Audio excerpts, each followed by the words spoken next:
everyone, welcome to this design practice module 23. We were discussing about the average quality loss AQL, and we calculated the average quality loss AQL to be equal to k times of n minus 1 by n square of sigma plus mu minus t whole square, which converged into k times of square of sigma plus mu minus t square in case n were very large. So, the average quality loss really now is, as you can see, made up of two components. So, the AQL has one component which is the loss due to deviation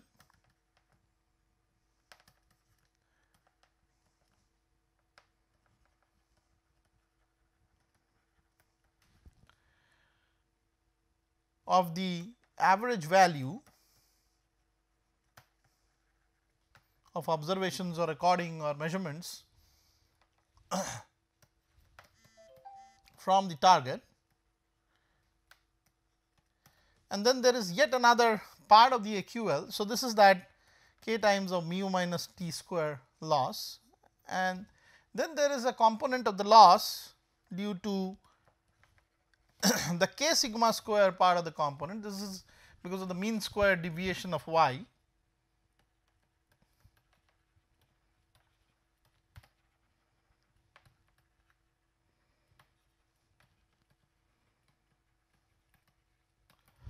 around its own mean.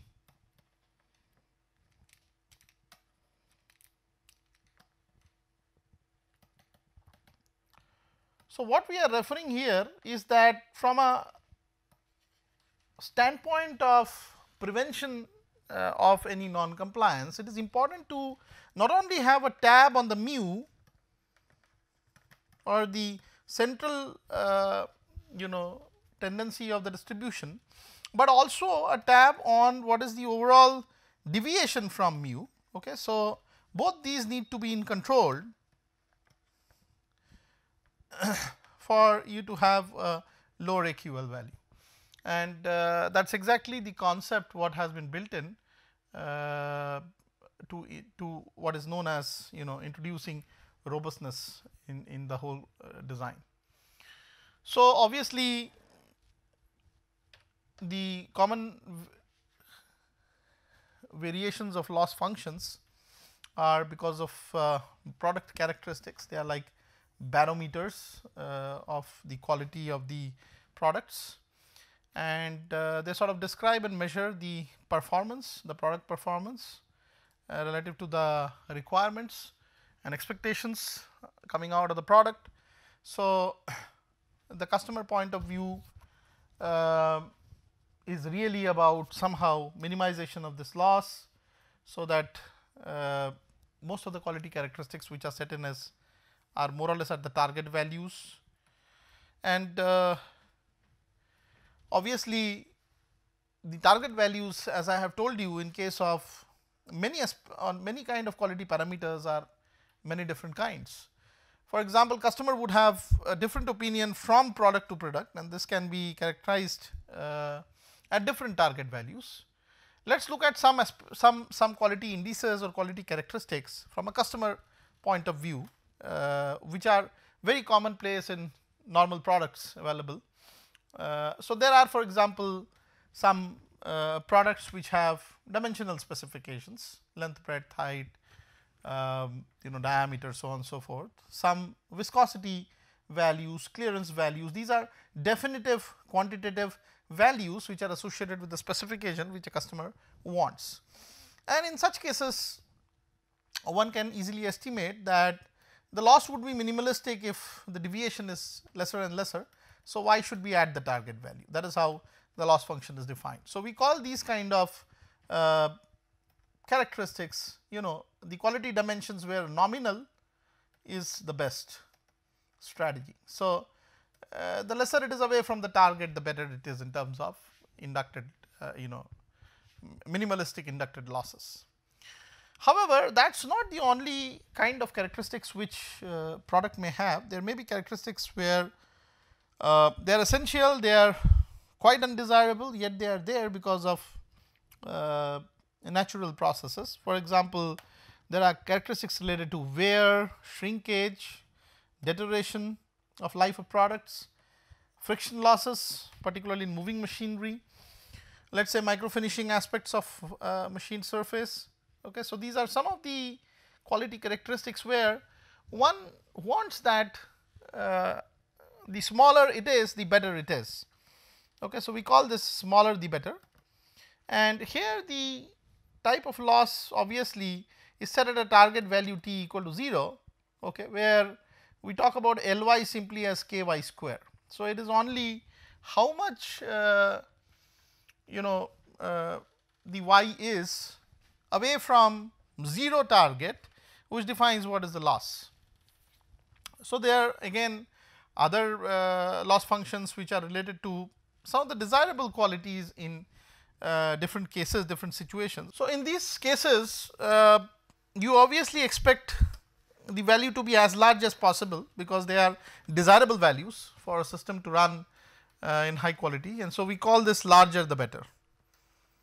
And here the loss equation of course will have to be different. Here the loss equation should have an inverse term k by y square, where y going to infinity would mean the loss is going to go to 0. And therefore, because the loss function is varying in all the three cases, obviously the average quality loss also should vary based on whatever statistical significance is there, and one can calculate really the value of k for all these three different situations, and from there a lot of things related to what should be the target specification etcetera could come out as consequences, which would help us to add the robustness at minimalistic loss, which is realistic for any system to operate at. So, the value of k for nominal the best case is given by, as you know, L y equals k times of y minus t whole square. And if we suppose that a tolerance of plus minus d is the functional limit for the quality characteristic y. So, for example, functional limit of characteristic y is provided by y equal to t plus minus d. The product is supposed to have failed or is supposed to be scrapped beyond these particular limits, typically if it does not meet t plus d standard or t minus d standard. And let us say if such a case occurs, the unit cost because of such failure not meeting y equal to t plus minus d is some value a. Okay. So, we can easily calculate what is the k. So, a becomes equal to k times of t plus d minus t square, or in other words k becomes a by d square. So, once the d is known to you and the a is known to you, you can find out what is going to be the loss constant, and if we just use the smaller the better value,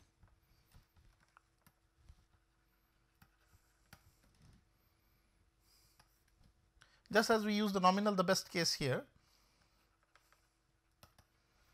the loss constants would typically be k equal to a by d square or k equal to a d square if it changes to larger the better value. So, in fact, what you are seeing is that based on the loss equations modified to different aspects of quality parameters, you are having different loss constants in all these different cases, which would be somehow used to determine some of the design specifications at the outset based on certain cost decisions which will come in as I will go along the way. So, the average quality loss for all these functions are completely different. So, the average quality loss for let us say the nominal the best, you have already seen this value is going to be k times of sigma square plus mu minus t whole square, assuming a large value of n. For smaller the better, this loss Ly goes at k times of sigma square plus mu square at t equal to 0. You want the target to be 0 in undesirable qualities or undesirable parameters. And for larger the better case, although I will not derive this out, but the Ly typically you can do it for yourself in the same manner as I did for the average quality loss for the other two cases. But here this is k times of 1 by square of mu times of 1 plus 3 sigma square by mu square. So, that is how the loss is calculated in all these different cases, average quality loss is calculated. So, if you have a distribution of measurements associated with maintaining a system, you can always try to levy a cost, and based on it you can take a decision whether at a lower cost, if the specifications could be made right or set right, will there be a definite advantage to do that. So, a tighter specification, for example, might help to generate as less defects as possible, and something which can be easily done at the line side can prevent any kind of failures or non-compliances to go into the market, out in the market, and that is called robustness, adding robustness to the design. So, let us look at a problem example here. For example, let us say we will see how quality loss function can be used as a decision support tool whenever we are designing a number of situations. Now, let us talk about this particular situation where we are determining what is going to be the best factory tolerance. The loss function here can be used to determine what is the most economical factory tolerance. The example is that of, so for the automatic transmissions for trucks, there is a uncomfortable zone that almost all truck drivers would feel when the shift point is shifted, the gear shift point from, let us say, the first to the second gear is shifted by about 35 rpm. Okay. So, supposing it was supposed to be changing gears at, let us say, 50 rpm, instead of 50, now it changes at 85 rpm. So, obviously, there is a certain amount of time which is spent to accelerate hard, so that the engine does not stall. Okay. And it is really a quality problem where the user is directly affected, the customer is directly affected. And what was studied by this company which produces the automatic transmissions and fits in the car, in the trucks, is that suppose it costs the manufacturer about $200 to adjust the valve body. Obviously, when you are trying to assemble or disassemble and change the parametrics within the transmission, so that the shift point can be again shifted back. So, that cost is quite high because of the disassembly involved, and instead of that, if supposing you were to invest about $16.50 for just labor charges with the person who will make adjustments during the manufacturing stage itself, so that this problem does not go ahead, you see that in that case, because of manufacturing and testing introduced to the line, at a lower cost you are able to do the very same. So, for that we need to determine what is going to be this level of tolerance that we want to set, so that this cost option is better than the $200 cost option. So, let us look at this problem and try to see if the specifications can be designed. So, the loss caused by the product variation here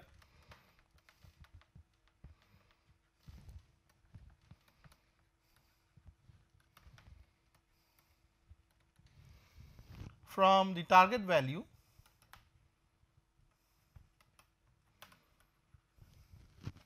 let us say Ly is k times of y minus t square, where y happens to be equal to t plus minus d, and accordingly the k can be defined as a ratio between a by d square. Well, this is a case where we are talking about nominal the best and because it has to be at the target point, target shift point, and it is away by about 35 rpm right now.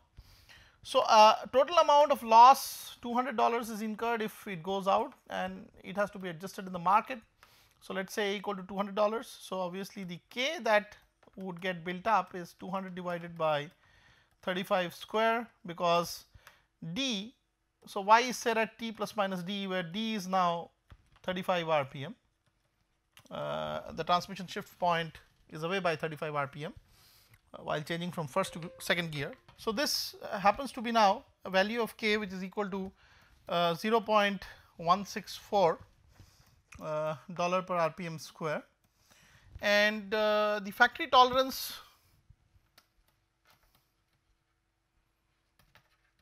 needs to be now determined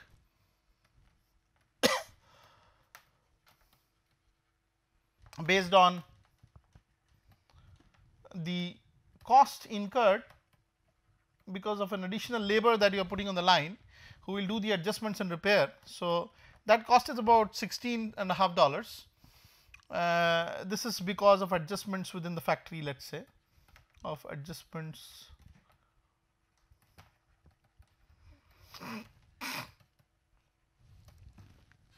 So, obviously, in this particular case, the new value of D that will come out is going to be based on the K value in the case of transmission shafts, which is 0.164. So, the D happens to be again equal to plus minus 10 RPM. So, if one can set within the factory tolerances, or one can set within the factory the RPM shift point to be within plus minus 10 RPM, then you do not have a problem of any vehicle going out in the market, and it is cheaper to adjust the vehicle in the factory itself rather than wait for a complaint and make adjustments in warranty. Obviously, it is a lost reputation as well when such failures start happening in the market. So, just write this down here, that this means that if the transmission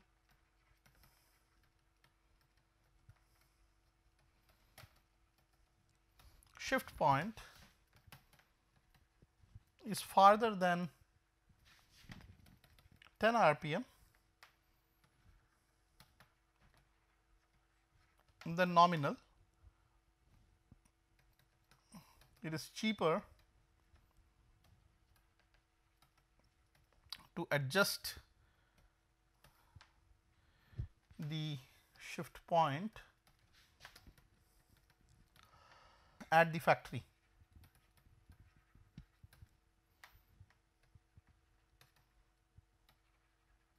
Than to wait for a complaint in order to make an adjustment.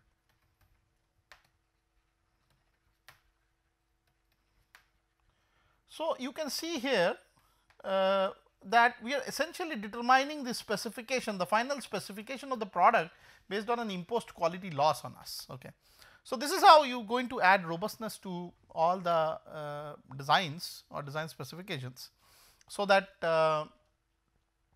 you can avoid all criticalities which come as a result of different phases of the product life cycle levied on to the way that the product propagates through that life cycle. So, I think I could give you an understanding of what I mean by adding robustness to a particular design.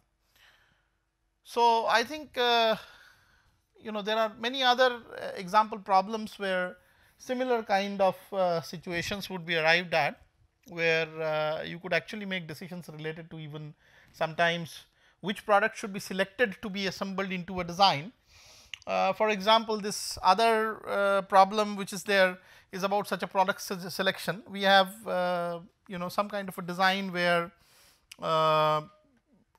we have a part, a screw or a bolt which has to be bought in order to do the assembly, and this is exactly an example of what would happen when there is a characteristic which is desirable, and we have these characteristics desirable to be operating at level infinity for the loss to be as low as possible.